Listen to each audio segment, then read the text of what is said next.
Read the Bible in 1 year with The Treasured Word. July 9th. 1 Chronicles chapter 7 through 8, verse 40. The family of Issachar. The sons of Issachar were Tola, Puah, Jashub, and Shimron, 4 in all. The sons of Tola were Uzi, Raphiah, Jeriel, Jemai, Jibsam, and Shemuel, heads of their father's house. The sons of Tola were mighty men of valor in their generations. Their number in the days of David was 22,600. The son of Uzi was Izrahiah, and the sons of Izrahiah were Michael, Obadiah, Joel, and Isha. All 5 of them were chief men. And with them, by their generations, according to their fathers' houses, were 36,000 troops ready for war, for they had many wives and sons. Now their brethren among all the families of Issachar were mighty men of valor, listed by their genealogies, 87,000 in all. The family of Benjamin. The sons of Benjamin were Bela, Becher, and Jediel, 3 in all. The sons of Bela were Esben, Uzi, Uziel, Jeremoth, and Eri, 5 in all. They were heads of their fathers' houses, and they were listed by their genealogies, 22,034 mighty men of valor.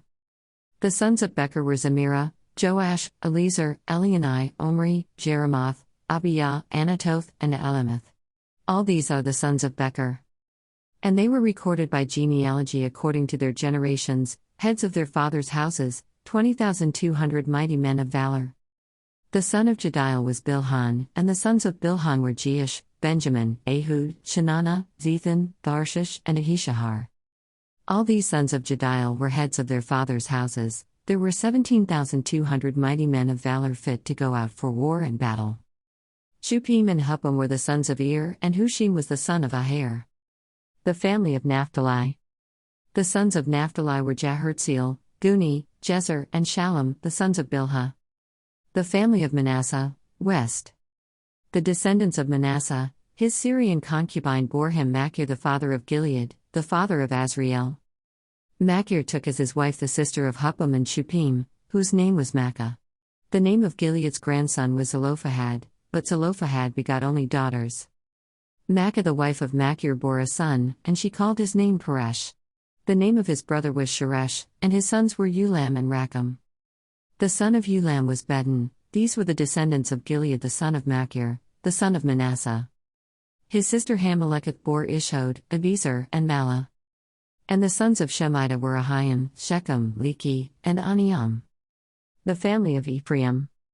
The sons of Ephraim were Shuthelah, Bered his son, Tahat his son, Eladah his son, Tahat his son. Zabat his son, Shuthelah his son, and Ezer and Elid. The men of Gath who were born in that land killed them because they came down to take away their cattle. Then Ephraim their father mourned many days, and his brethren came to comfort him. And when he went into his wife, she conceived and bore a son, and he called his name Beriah, because tragedy had come upon his house. Now his daughter was Shirah, who built Lower and Upper Beth-horon and Uz and Shirah. And Repha was his son, as well as Resheph, and Telah his son, Tahan his son. Ladan his son, Ammihud his son, Elishama his son. Nun his son, and Joshua his son. Now their possessions and dwelling places were Bethel and its towns, to the east Naran, to the west Gezer and its towns, and Shechem and its towns, as far as Aiah and its towns. And by the borders of the children of Manasseh were Beth-shean and its towns, Tanakh and its towns, Megiddo and its towns, Dor and its towns. In these dwelt the children of Joseph, the son of Israel. The family of Asher. The sons of Asher were Imnah, Ishva, Ishvi, Bariah, and their sister Sarah. The sons of Bariah were Heber and Malchiel, who was the father of Berzaith. And Heber begot Japhlet, Shomer, Hotham, and their sister Shua. The sons of Japhlet were Pesach, Bimhal, and Ashvath. These were the children of Japhlet. The sons of Shemer were Roga, Jehubbah, and Aram. And the sons of his brother Helam were Zophah, Imnah, Shelesh, and Amal. The sons of Zophah were Sua, Harnepher, Shual, Beri, Imrah. Betzer, Had, Shammah, Shilshah, Jithran, and Bera. The sons of Cheter were Jephunneh, Pispa, and Ara. The sons of Ula were Ara, Haniel, and Rijah. All these were the children of Asher, heads of their fathers' houses, choice men, mighty men of valor, chief leaders. And they were recorded by genealogies among the army fit for battle, Their number was 26,000. The family tree of King Saul of Benjamin. Now Benjamin begot Bela his firstborn, Ashbel the second, Ahara the third, Noah the fourth, and Rapha the fifth. The sons of Bela were Adar, Jerah, Abihed, Abishua, Naaman, Ahoah, Jerah, Shaphupan, and Horam. These are the sons of Ehud, who were the heads of the fathers' houses of the inhabitants of Geba, and who forced them to move to Manahath. Naaman, Ahijah, and Jerah who forced them to move. He begot Uzzah and Ahihud. Also Shaharim had children in the country of Moab, after he had sent away Hushim and Bara his wives. By Hodesh his wife he begot Jobab, Zebia, Mesha, Malcham, Jeuz, Sachiah, and Mirma. These were his sons, heads of their fathers' houses. And by Hushim he begot Abitub and Elpaal. The sons of Elpaal were Eber, Misham, and Shemd, who built Ono and Lod with its towns. And Beriah and Shema, who were heads of their fathers' houses of the inhabitants of Ailon, who drove out the inhabitants of Gath. Ahio, Shishak, Jeremoth, Zebediah, Rod, Eder, Michael, Ispa, and Ho were the sons of Beriah. Zebediah, Meshullam, Iski, Heber, Ishmerai, Jitzla, and Jobab were the sons of Elpaal. Yakim, Zitri, Zabdi, Elini, Zilathai, Eliel, Adaiah, Beriah, and Shimrath were the sons of Shimei. Ishpan, Eber, Eliel, Abdon, Zitri, Hanam, Hananiah, Elam, and Toijah. Ifdiah and Penuel were the sons of Shishak. Shamsharai, Shahariah, Athaliah, Jereshiah, Elijah, and Zitri were the sons of Jeroham. These were heads of the fathers' houses by their generations, chief men. These dwelt in Jerusalem. Now the father of Gibeon, whose wife's name was Maacah, dwelt at Gibeon. And his firstborn son was Abdon, then Zor, Kish, Baal, Nadab, Gedor, Ahio, Zechar, and Mikloth, who begot Shemiah. They also dwelt alongside their relatives in Jerusalem, with their brethren. Ner begot Kish, Kish begot Saul, and Saul begot Jonathan, Malchishua, Abinadab, and Eshbal. The son of Jonathan was Meribbaal, and Meribbaal begot Micah. The sons of Micah were Piton, Melech, Tereah, and Ahaz. And Ahaz begot Jehoiada, Jehoiada begot Alemeth, Asmaveth, and Zimri begot Moza. Moza begot Beniah, Rapha his son, Eleasa his son, and Azel his son. Azel had 6 sons whose names were these: Azrikam, Bokeru, Ishmael, Shariah, Obadiah, and Hanan. All these were the sons of Azel. And the sons of Eshek his brother were Ulam his firstborn, Jeish the second, and Eliphalet the third. The sons of Ulam were mighty men of valor, archers. They had many sons and grandsons, 150 in all. These were all sons of Benjamin. Acts chapter 27, verses 1 through 20. The voyage to Rome begins. And when it was decided that we should sail to Italy, they delivered Paul and some other prisoners to one named Julius, a centurion of the Augustan regiment.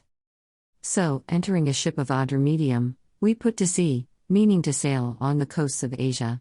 Aristarchus, a Macedonian of Thessalonica, was with us. And the next day we landed at Sidon. And Julius treated Paul kindly and gave him liberty to go to his friends and receive care. When we had put to sea from there, we sailed under the shelter of Cyprus, because the winds were contrary. And when we had sailed over the sea which is off Cilicia and Pamphylia, we came to Myra, a city of Lycia. There the centurion found an Alexandrian ship sailing to Italy, and he put us on board. When we had sailed slowly many days and arrived with difficulty off Cnidus, the wind not permitting us to proceed, we sailed under the shelter of Crete off Salmone. Passing it with difficulty, we came to a place called Fair Havens, near the city of Lasea. Paul's warning ignored. Now when much time had been spent and sailing was now dangerous because the fast was already over, Paul advised them, saying, "Men, I perceive that this voyage will end with disaster and much loss, not only of the cargo and ship, but also our lives." Nevertheless the centurion was more persuaded by the helmsman and the owner of the ship than by the things spoken by Paul. And because the harbor was not suitable to winter in, the majority advised to set sail from there also, if by any means they could reach Phoenix, a harbor of Crete opening toward the southwest and northwest, and winter there. In the tempest. When the south wind blew softly, supposing that they had obtained their desire, putting out to sea, they sailed close by Crete. But not long after, a tempestuous head wind arose, called Euroclydon. So when the ship was caught, and could not head into the wind, we let her drive. And running under the shelter of an island called Clauda, we secured the skiff with difficulty. When they had taken it on board, they used cables to undergird the ship, and fearing lest they should run aground on the Syrtis sands, they struck sail and so were driven. And because we were exceedingly tempest-tossed, the next day they lightened the ship. On the third day we threw the ship's tackle overboard with our own hands. Now when neither sun nor stars appeared for many days, and no small tempest beat on us, all hope that we would be saved was finally given up. Psalms chapter 7, verses 1 through 17a. Prayer and praise for deliverance from enemies. A meditation of David, which he sang to the Lord concerning the words of Cush, a Benjamite. O Lord my God, in you I put my trust. Save me from all those who persecute me, and deliver me. Lest they tear me like a lion, rending me in pieces, while there is none to deliver. O Lord my God, if I have done this, if there is iniquity in my hands, if I have repaid evil to him who was at peace with me, or have plundered my enemy without cause. Let the enemy pursue me and overtake me, yes, let him trample my life to the earth, and lay my honor in the dust. Selah. Arise, O Lord, in your anger, lift yourself up because of the rage of my enemies, rise up for me to the judgment you have commanded. So the congregation of the people shall surround you, for their sakes, therefore, return on high. The Lord shall judge the peoples, judge me, O Lord, according to my righteousness, and according to my integrity within me. Oh, let the wickedness of the wicked come to an end, but establish the just, for the righteous God tests the hearts and minds. My defense is of God, who saves the upright in heart. God is a just judge, and God is angry with the wicked every day. If he does not turn back, he will sharpen his sword, he bends his bow and makes it ready. He also prepares for himself instruments of death, he makes his arrows into fiery shafts. Behold, the wicked brings forth iniquity, yes, he conceives trouble and brings forth falsehood. He made a pit and dug it out, and has fallen into the ditch which he made. His trouble shall return upon his own head, and his violent dealing shall come down on his own crown. I will praise the Lord according to his righteousness, and will sing praise to the name of the Lord Most High. Proverbs chapter 18, verse 22. He who finds a wife finds a good thing, and obtains favor from the Lord. Thanks for reading along with The Treasured Word. See you tomorrow.